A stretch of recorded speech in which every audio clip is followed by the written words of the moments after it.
आपका शुभ नाम क्या है? मेरा नाम रूपनारायण शर्मा है मैडम। अच्छा। पिताजी प्रिंसिपल थे? जी मैडम। कौन सी जगह? वो 12 से रिटायर हुए थे, 12 में प्रिंसिपल थे और अच्छा। वो 31 अक्टूबर 2011 में रिटायर हो गए। अच्छा। और मैं कितने बहन भाई हैं?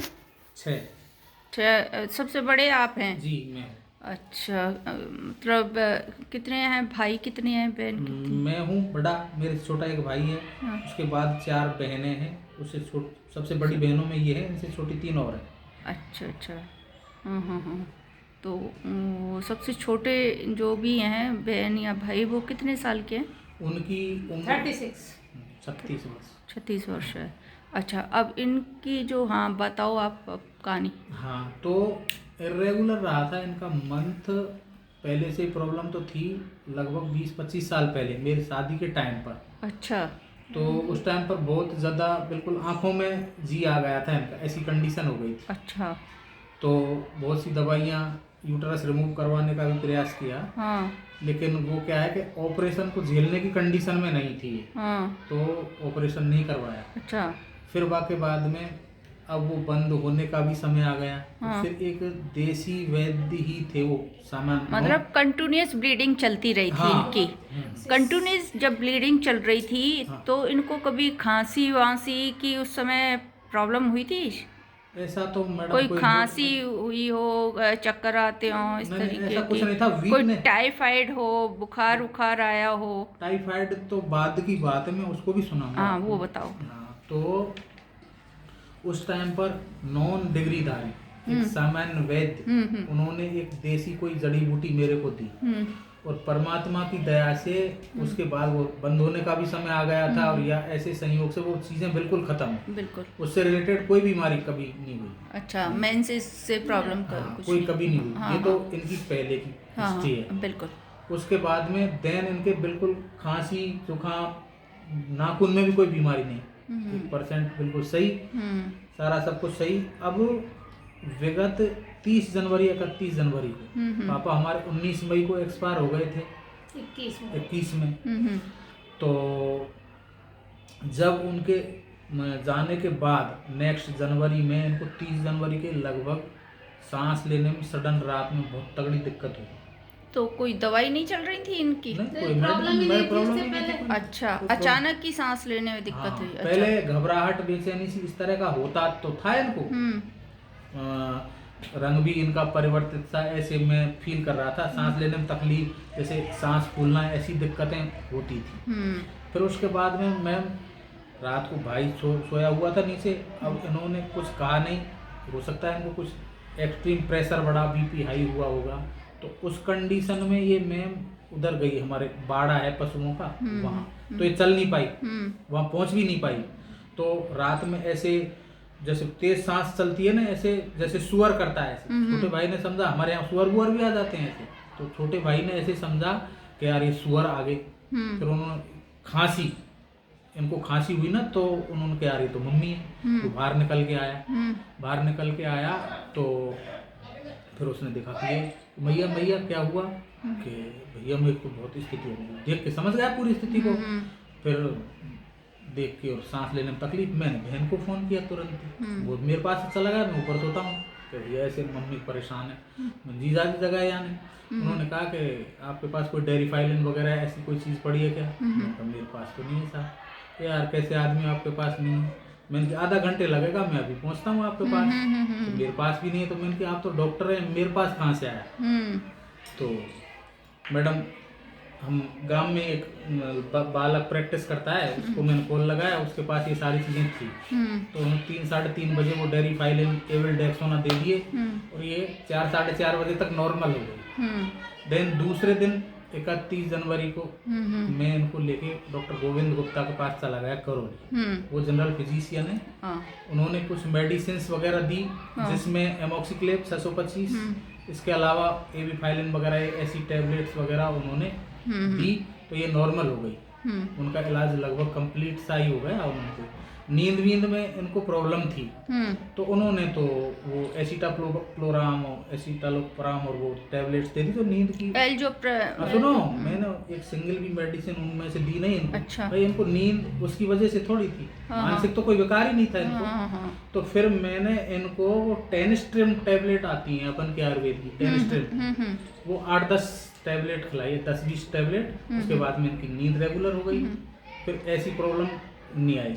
फिर मैंने जनरल चेकअप्स करवाए, भूख लगना इनको बंद हो गया। टेनिस्ट्रिम किस कंपनी की थी? कंपनी तो मैं आपको पूरा उसका वो भेज दूंगा व्हाट्सएप पर। ठीक है हाँ। उसमें ये शंख पुष्पी जटामासी ऐसी देसी नहीं, वो सिर्फ कंपनी पूछ रही हूँ। वो तो मुझे पता है कि आयुर्वेद में क्या होता है ब्रेन के लिए। हाँ। तो फिर उसके बाद में इनको भूख लगना बंद हो गया मम्मी को। टेनिस्ट्रिम के बाद? नहीं, उससे तो काफी बाद में। तो फिर मैंने कहा जनरल बात तो ये थी हमारे दिमाग में कि यार किसी देसी आदमी से मिलना है हमको, इससे संबंधित। तो फिर मैंने क्या है कि यार तुम टाइफाइड चेक करा। हमारे एक मामा जी हैं डॉक्टर गंगा विष्णु, वो भी वैद्य हैं। उन्होंने कहा यार कि बहन जी को, इनकी मौसी के लड़के हैं, अच्छा, कि यार तू ऐसा कर टाइफाइड चेक करा एक बार। मैंने मैडम टाइफाइड चेक करवाया, तो टाइफाइड चेक करवाया तब से मैं अब आपको रेगुलराइज करता हूँ वो चीज़ें बताना। बिल्कुल। तो अब मैं बताऊँ दासन ने आपको। हाँ, अब अगर आपको ओरली थोड़ा बहुत और कुछ। हाँ, तो टाइफाइड पॉजिटिव आया। फिर मैं वैद्यकीय सलाह से, मेरी सलाह से नहीं, वैद्यकीय सलाह से जो भी आयुर्वेद की मेडिसिन होती है टाइफाइड से रिलेटेड, उसमें भस्म वगैरह थी, मेटल थी मतलब, तो वो चीज़ें हमने भी 56, 57 या 60 दिन रेगुलरिटी से लिया है। उसके बाद में मतलब दोबारा जांच कराई तो उसमें अपन को रिकवरमेंट नजर आया, भूख भी लगने लग गई। अब इसमें अपन को ये अमृता रेस्ट वगैरह, अर्जुना रेस्ट, ऐसी भी सिरप्स इनकी चली हैं, और वो मेडिसिन शहद में साटने की वो दवाइयाँ चली। देन फिर इनको फिर सांस लेने में तकलीफ, वो दवाइयाँ चल गई, बंद हो गई, वो कोर्स पूरा हो गया। जांच करवाई, उसमें रिकवरमेंट का भी सही हो जाएगा। मैंने क्या भैया आपको घातक दवाई देंगे, हमने बंद कर दिया वो। और फिर इनको सांस लेने में फिर तकलीफ हुई। खाने पीने में रोटी खा रही थी? जो आयुर्वेद की दवा ले रहे थे, उस समय रोटी खाने के लिए कोई मना ही नहीं की रही थी? नहीं, सामान खाना पीना, जो सामान रूटीन का खाना पीना था वो खा रही थी।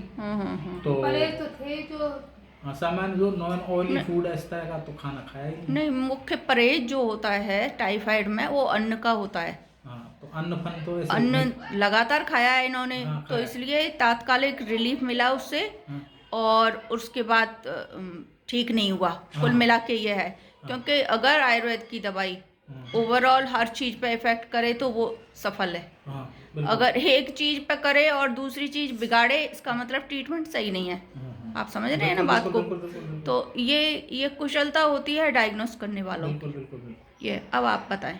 फिर उसके बाद में मैडम क्या हुआ कि मैं इनको लेके अपन के चेस्ट एंड एलर्जिक डिजीज के वो हैं डॉक्टर साहब यहाँ एसपी अग्निहोत्री जी, उनको लेके मैं इनको मिला। मैंने जांच रिपोर्ट वगैरह बता दी।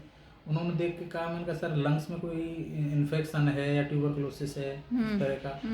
कि नहीं ट्यूबरक्लोसिस तो नहीं, लेकिन इन्फेक्शन लंग्स में है, जाले से है, ऐसे वो बता रहे थे। दवाई उन्होंने दी, और के आप लास्ट में उनसे जब मैं मिला 1 महीने की दवाई उन्होंने दी, और उसके बाद में उन्होंने कहा कि आप 10 दिन की दवाई आपके पास सेफ रखना, कोई प्रॉब्लम आए तो रेगुलराइज कर देना, नहीं बंद कर दो दवाई मेरी। तो मैडम वो प्रॉब्लम आई ही, और इतनी सीवियर आ गई, मैं इनको जनरली दिखाने लाया था प्रॉब्लम, तो लेके भागना पड़ गया।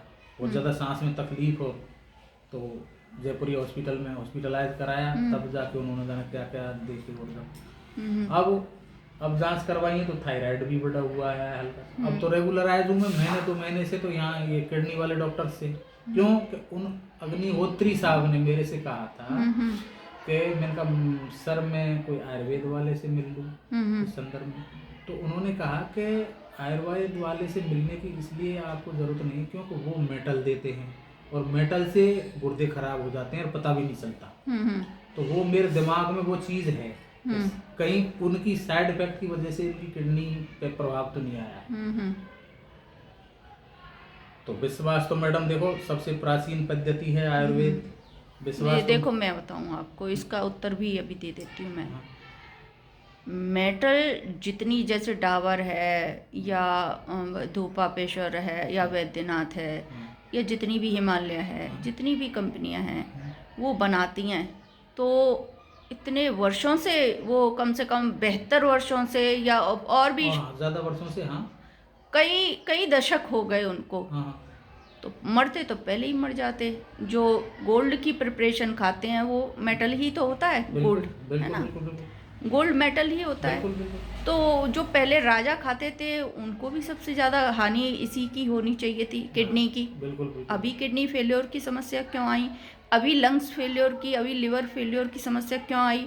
तो जो जिन्होंने डॉक्टर साहब ने जिन्होंने जवाब दिया कि ये मेटल होता है, ये पूरे संसार में र्यूमर फैलाने का, एलोपैथी का ये जो बड़ा प्रोपागंडा, बहुत बड़ा एक तरह से मार्केटिंग का ये जो फंड इन्होंने चला रखा है ना, वो आप कोई दवाई नहीं लेते माता जी ठीक हो जाती, ना आयुर्वेद की लेते ना एलोपैथी की। जैसे कि आपने कहा था कि वो ब्लीडिंग के लिए हमने अवॉइड किया, और एक टाइम पे आके ब्लीडिंग अपने आप ही कंट्रोल हो गई। वो मेडिसिन तो दी थी, जड़ी बूटी कोई, मैं कह रही हूँ कि काफ़ी सहन करने के बाद आप दे रहे हो, तो वो निश्चित रूप से कुछ ना कुछ ऐसा टाइम पीरियड की वो होती है। हो सकता है 42 के बाद अपने आप ही वो अंदर से एंडोमेट्रियम सिकुड़ने लग जाती है, तो उसका भी काम किया, मतलब बॉडी ने अपने आप को हील किया। दूसरे नंबर वो कोई संयोग मिल गया आपको, है ना, तो वो एक आपके दिमाग में बैठ गया कि नहीं हाँ ऐसा भी हुआ है। दोनों ने काम किया, साइकोलॉजी ने भी काम किया अपना, और इधर ये साइकोलॉजी, फेको साइकोलॉजी ये अपना रहे हैं। अगर ऐसी कोई बात होती तो डायलिसिस बहुत सालों पहले ही शुरू हो गई होती, अभी डायलिसिस क्यों हुई है?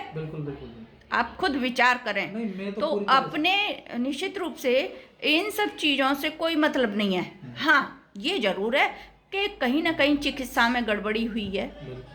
वो जो जैसे मैं हूँ, मैं थोड़ा सख्त हूँ, मेरे निषेध जो हैं उसका पालन नहीं किया, मैं दोबारा पेशेंट नहीं लेती हूँ। पैसे एक साइड में और मेरी प्रतिष्ठा एक साइड में, आप समझ रहे हैं ना। 1 रुपए की भी चिकित्सा होती है तो उसके परिणाम मुझको चाहिए होते हैं, पेशेंट को नहीं। वो पेशेंट मेरे लिए भगवान समझ लो, बच्चा समझ लो, मैं बच्चों की तरह से पालना देती हूँ अपने पेशेंट्स को। इसलिए मेरे सख्त नियमों में हर एक कोई आ नहीं सकता है। नहीं मैडम, हम तो देखो, तो ये बिल्कुल इस तरीके का होता है कि जो फॉलो, जैसे टाइफाइड मेरे से ठीक होता, ये प्रॉब्लम जो अभी आई है वो नहीं आती। समझ रहे हैं ना आप बात को, क्योंकि निषेध आवश्यक होता है। अगर निषेध नहीं होगा तो अन्न जहर बना रहा है, कॉन्स्टिपेशन रह ही रहा है, तो दवाइयाँ क्या काम करेंगी? तात्कालिक काम करेंगी, है ना, वो वाली बात होती है। और हम हर चीज़ को देख के क्रॉस नहीं होना चाहिए चिकित्सा। मान लो आपको रात में किसी चीज़ की ज़रूरत है, आप मुझे फ़ोन करें तो मैं तुरंत ही बता दूँ आपको, वो सिस्टम होना चाहिए। मेरा सिस्टम यही है ना। मैं मेरी तरफ से, मैं ये नहीं कह रही मैं भगवान हूँ, मैं तो सब कुछ ठीक कर दूंगी, लेकिन मैं, आप बहुत लास्ट स्टेज में आए हैं, मैं मेरी तरफ से पूरा प्रयास करूंगी। हानि लाभ की जिम्मेदारी ईश्वर की, और ईश्वर की ही है, ऐसे ही समझ लें आप। पर ईश्वर ने आज तक मेरे ऊपर ऐसा वरद हस्त रखा है कि जिसका भी हाथ पकड़ा है हमने, जिस पेशेंट का भी, और वो अपने रूल्स रेगुलेशन के हिसाब से चला है, तो असफल कोई भी नहीं हुआ है। सारे लोग, मेरे कैंसर तक के भी लोग आज तक भी जिंदा हैं, और जो डिसओबे करके चले गए वो ऊपर चले गए। चलो कोई दिक्कत नहीं, वो तो है ना। तो उसका भी संयोग होता है, क्योंकि देखो चिकित्सक अपनी चिकित्सा करता है, लेकिन जो कर्म भोग की जो वो है ना सिस्टम, उसको तो मैं नहीं टाल सकती हूँ बिल्कुल भी। वो तो मैं एक निमित्त हूँ। आप मेरे पास आए हैं सिर्फ किसी दूसरे के माध्यम से सुन के आ गए आप। जो चिकित्सा लेके बैठे हैं, मैं उनकी फैमिली डॉक्टर हूँ, क्योंकि एक बार विश्वास हो गया तो वो कहीं नहीं जाते, मेरे पास ही आते हैं। आप तो मात्र सुन के आई हैं मेरे पास, है ना। तो ये वाली बात होती है। आने में भी एक बात है मैडम, जैसे विश्वास, श्रद्धा और विश्वास से तो हम आपके पास आए ही हैं, और हमारी कंडीशन ये है कि सर्वधर्मान परित्यज्य मामेकम शरणम व्रज। मतलब बस भगवान समझ के, हाँ, इस तरीके से ही जो मेरे पास आता है ना, तो तभी मैं चिकित्सा कर पाती हूँ। और जो दूसरों के दिमाग लेके आता है, बाद में भी अपना दिमाग लगाता है, तो फिर हाँ, आप गलती करो, मैं 100 बार सुनूंगी, 100 बार ठीक करूंगी। सही बात। आप समझ रहे हैं ना बात को? बिल्कुल। भाषा मेरी बहुत कड़वी है, निश्चित रूप से। ऐसे टैबलेट जो कड़वी नहीं, तो होती है ना, सफल वो परिणाम वाली कड़वी दवाई को लेने में हमें कोई आपत्ति नहीं है, हाँ। ताकि हमें फायदा मिले। हाँ, मीठी दवाई जिससे कोई फायदा ना हो तो उससे तो कोई सेंस तो नहीं। वो मैं बिल्कुल स्पष्टवादिता रखती हूँ अपने कोई दिक्कत नहीं। इसमें। ट्रांसपेरेंसी इसलिए रखती हूँ क्योंकि लोग ठगा हुआ नहीं महसूस करें। आजकल चिकित्सा व्यवसाय में भी व्यवसायीकरण तो हो गया, लेकिन पैसा लेने के बाद शरीर का भी सत्यानाश हो रहा है, नहीं, पैसे का भी सत्यानाश हो रहा है। घर में 10 लोग हैं, 10 लोग परेशान हो रहे हैं। तो वो सारी व्यवस्थाएं मैं सिस्टम से चलवाती हूँ, है ना, कि इस तरीके से कोई रिश्तेदार आया, वो मिल के कह गया तू तो ऐसा कर, ये काम कर ले, ये सिस्टम नहीं चलता मेरे। हाँ, मेरे को पसंद तो वो डिसिप्लिन व्यवस्था रहेगी। मेरे कॉन्टैक्ट में एक कैंडिडेट रहेगा जो पेशेंट की सूचना देगा। मैं कभी भी खुद भी फ़ोन करके पूछ सकती हूँ अभी क्या दिया है, क्योंकि मैं परीक्षा भी लेती हूँ बीच बीच में। गड़बड़ कर दी तो उसमें मेरी प्रतिष्ठा खत्म हो जाती है। सही बात। काम आप करेंगे, लेकिन ये होगा कि अरे डॉक्टर साहब की दवाई ने कुछ काम नहीं किया, वो मैटर होता है ना। कोई दिक्कत नहीं। बाकी ऐसे मेरे पेशेंट ही आपको, वो तो खैर कुछ नहीं हुआ तो कोई खास वो नहीं है। यहाँ चौमू में, दिल्ली में ऐसे तमाम पेशेंट मेरे बैठे हुए हैं ऑल ओवर इंडिया में, जो मतलब ऐसे भक्त हैं मेरे, क्योंकि उनको भी मैंने बिल्कुल लास्ट स्टेज पर खड़ा तभी किया जब मेरे हिसाब से चले वो। बिल्कुल ऐसे ये था कैंसर, वो ये माता जी को ऐसी कोई वो नहीं है, कैंसर वाले पेशेंट थे वो। हाँ, कैंसर वाले, हॉजकिंस कार्सिनोमा वाले, जो रेडियोथेरेपी लगवा के आए थे। कुछ रेडियोथेरेपी और कीमो के लिए जा रहे थे, रास्ते में किसी ने, देखो संयोग की बात, किसी पेशेंट ने बाहर खड़ा था, कीमो और रेडियो वाले मतलब हॉस्पिटल के बाहर, रेडियोलॉजी के बाहर, तो कहा कि आप यहाँ मत जाओ, आप जाओ ही मत उनसे मिलने, ये जो कैंसर के स्पेस, आप वहाँ जाओ और मैं गारंटी दे रहा हूँ। देखो उसने रास्ते में गारंटी दे दी मेरी। उसने मुझको फ़ोन किया, 85 साल की माँ थी वो किसी की, बड़ा परेशान था, वो इकलौता बेटा। तो उन्होंने कहा कि भाई ऐसी ऐसी कंडीशन है उनकी, तो आप देख लो। तो मेरा तो साधारण स्वभाव भी साधारण है, बात करने की टोन भी साधारण है, तो फिर भी वो विश्वास करके आ गए। यहाँ ये देखने के बाद भी थोड़ा उनको कम विश्वास हुआ। जैसे ही मुझसे बात की ना उन्होंने, तो उन्होंने पूरा कॉन्फिडेंस हो गया, और उसके बाद परिणाम तीसरे दिन से आ गए, तो उनका विश्वास तो बढ़ना ही था। वो तो गला बंद था। 8वें दिन इतने शानदार रिजल्ट आए, चमत्कार हो गया। बहुत पेशेंट भिजवाए उसने मुझे। केवी केंद्रीय विद्यालय में वो अकाउंट ऑफिसर है जिसकी माँ थी, तो उनके जो भी सीनियर जो कमिश्नर वगैरह हैं, तो उन्होंने कहा साहब मैडम को हम यहीं लेके आएंगे। तो मैंने कहा मैडम किसी के यहाँ नहीं जाती, ऐसे जाती तो न जाने कितने हॉस्पिटल वाले मुझको ले जाते। मैं खरीदार नहीं हूँ मैं मेरी शर्तों पे काम करती हूँ। और कई बार तो ऐसा होता है पेशेंट डिसओबे करता, मैं बिल्कुल भगा देती हूँ उसको। तो ये थोड़े से मेरे बारे में ये आउटलाइन है। कोई दिक्कत नहीं मैडम, देखो पहले की बात है, ये तो कहते हैं ना कि जान बची